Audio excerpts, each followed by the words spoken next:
lanjut ke materi, silakan tonton video dari channelnya Dit.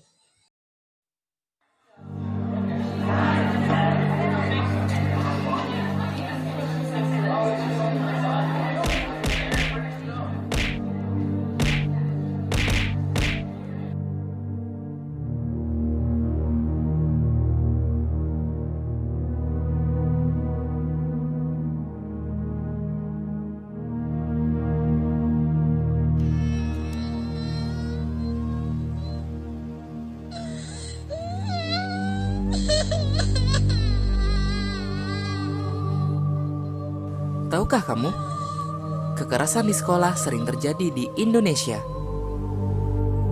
Dari tahun 2013 hingga 2014, jumlah kekerasan di sekolah naik sampai dengan 16% yang dilakukan anak usia di bawah 14 tahun.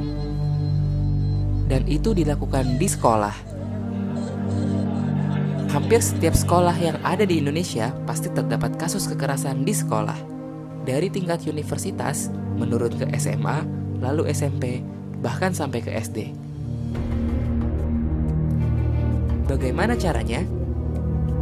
Biasanya, kekerasan dilakukan dengan banyak hal, seperti secara verbal, secara fisik, secara rasional, dan elektronik. Sebagai contoh, bila ada anak yang terlihat gendut atau berbadan besar, biasanya orang di sekitarnya akan mengata-ngatainya dengan berkataan yang tidak enak. Ada pula mereka yang merasa asik iseng dan membuat si anak culun menjadi bahan lelucon. Biasanya, mereka yang mempunyai ras yang berbeda pun suka mendapatkan perlakuan yang kurang mengenakan.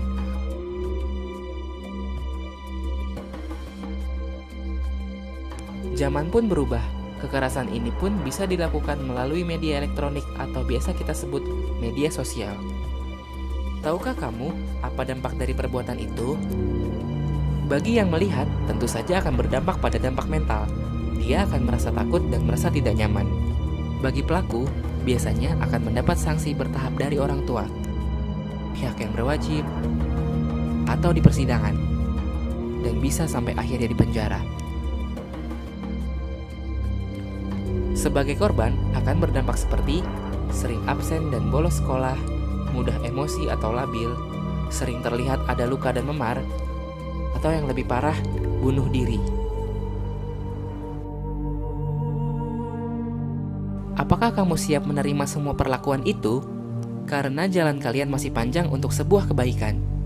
Stop kekerasan di sekolah.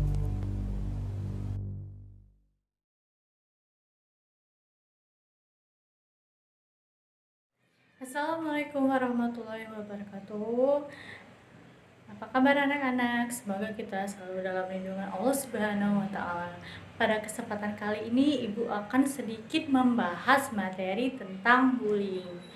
Apa sih itu bullying? Pada materi ini, Ibu akan membahas yang pertama, apa sih itu bullying? Yang kedua, macam-macam bullying. Yang ketiga, dampak bullying. Yang keempat, tips pencegahan atau bullying di dalam sekitar sekolah. Yang kelima, pandangan bullying dalam Islam. Pasti kalian sudah tidak asing kan dengan kata bully. Apa sih itu bullying? Nah, secara umum, bullying adalah segala bentuk atau tindakan yang tidak menyenangkan yang dilakukan satu orang atau sekelompok orang yang lebih berkuasa terhadap kelompok lain. Tindakan bullying ini kerap terjadi di mana saja, terutama di sekolah, tapi tidak menutup kemungkinan tindakan bullying ini juga dapat terjadi di sekitar lingkungan kita. Hal ini sering terjadi kepada anak-anak di usia remaja. Baiklah anak-anak, pada kesempatan kali ini Ibu akan membahas tindakan bullying yang terjadi di dalam lingkungan sekolah.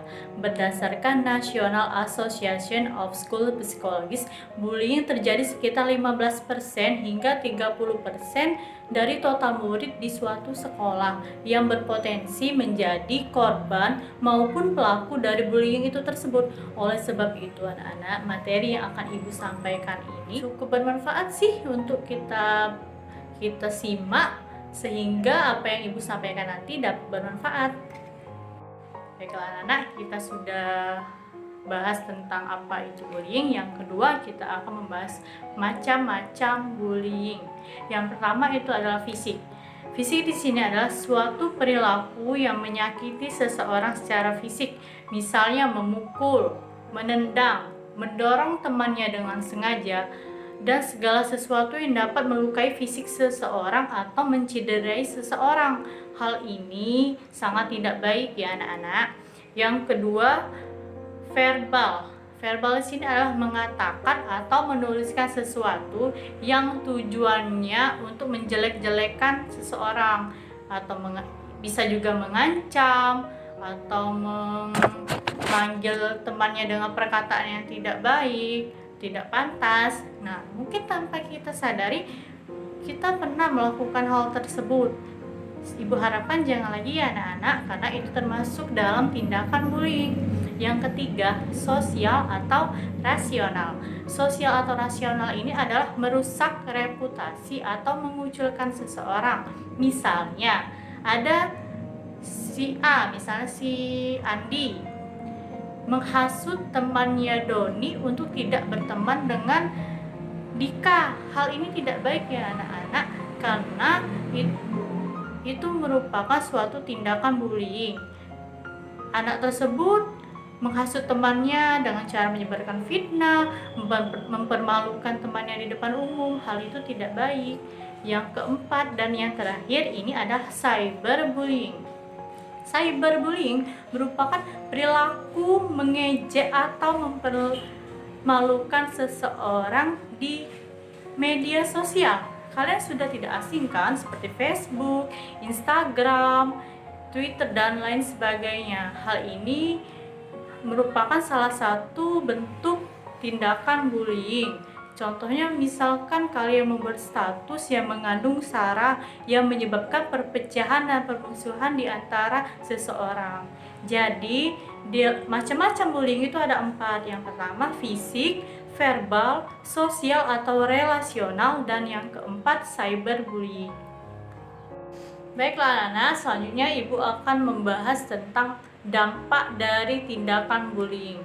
Yang pertama, anak ini akan merasakan kesedihan yang mendalam dan juga sering murung. Yang kedua, rasa percaya diri korban bullying ini akan menurun sehingga ia menjadi seseorang yang minder. Yang ketiga, prestasi belajar dan minat belajarnya menjadi menurun. Dan yang keempat, menjadi orang yang tertutup karena ia merasa tertekan dan ketakutan dan merasakan tindakan bullying tersebut. Yang kelima, bisa saja anak tersebut melakukan tindakan untuk melukai dirinya, bahkan melukai orang lain. Hal ini dilakukannya karena melampiaskan kemarahan yang ada di dalam dirinya. Oleh sebab itu ya anak-anak, dampak dari bullying ini sangat negatif sekali.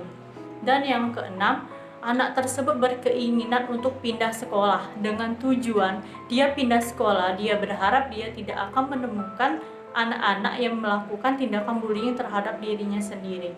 Dan yang ketujuh, ini yang paling parah ya anak-anak. Yang ketujuh ini, korban bullying bisa saja menjadi depresi. Hal bullying ini memang sepertinya sepele ya anak-anak, akan tetapi akan berdampak yang sangat panjang untuk anak-anak seusia sekolah seperti kalian. Kasus bullying seolah tidak ada habisnya. Yang ibu baca dari Komisioner Komisi Perlindungan Anak Indonesia atau KPAI mengatakan kejadian mengenai siswa yang jarinya harus diamputasi hingga siswa yang ditendang sampai meninggal menjadi gambaran yang sangat ekstrim dari tindakan bullying tersebut. Oleh sebab itu anak-anak, materi ini ibu sampaikan sangat penting karena akan berdampak yang berkelanjutan terhadap si korban bullying tersebut. Baiklah anak, selanjutnya ibu akan membahas tips pencegahan di bullying di sekolah atau cara untuk meminimalisir tindakan bullying di sekolah. Yang pertama, kita bisa memilih seseorang anak untuk menjadi duta bullying. Yang kedua, memberikan wawasan atau materi tentang bullying sehingga anak-anak mempunyai bekal pemahaman dampak negatif dari tindakan bullying tersebut. Yang ketiga, mengajarkan kepada anak supaya berani melaporkan jika terkena tindakan bullying. Jadi siswi tersebut harus berani melaporkan kepada bapak ibu gurunya bahwa kalau mereka sudah menjadi korban bullying dan pihak sekolah akan menindaklanjutinya. Yang keempat, meminta anak untuk menjadi pembela jika melihat temannya menjadi korban bullying. Nah, itu mungkin tips yang bisa kita lakukan untuk mencegah terjadinya tindakan bullying di suatu sekolah. Baiklah anak-anak, yang terakhir Ibu akan membahas pandangan bullying dalam Islam. Di dalam Islam sendiri, tindakan bullying ini termasuk salah satu bentuk kezoliman. Membuli dilarang bukan saja karena menimbulkan perasaan malu bagi korban karena kehormatannya dijatuhkan, tetapi karena pasti terselip bahwa seseorang yang kita bully tersebut belum tentu anak-anak lebih baik dari kita yang membuli. Jadi Allah Subhanahu wa Ta'ala kan sudah menciptakan manusianya dengan fisik, dengan bentuk yang sangat sempurna. Jadi kita tidak boleh mengejek orang lain karena kita di mata Allah Subhanahu wa Ta'ala itu sama kecuali amal perbuatan kita. Sebagaimana Allah Subhanahu wa Ta'ala berfirman dalam surah Al-Hujurat yang artinya, wahai orang-orang yang beriman, janganlah sekumpulan orang laki-laki mencela kumpulan orang lain.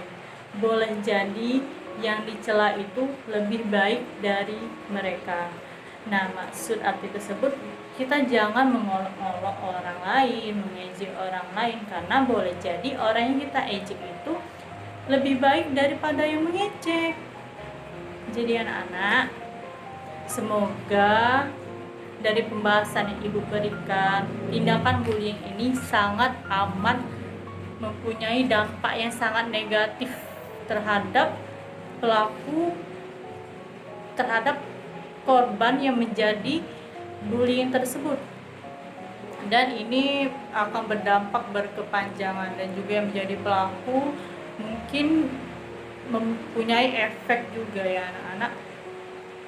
Efek kedepannya itu sangat tidak bagus, dan Ibu harap kita yang bersekolah di FTS Nurul Falah maupun di lingkungan sekitar kita terhindar dari perilaku atau tindakan bullying.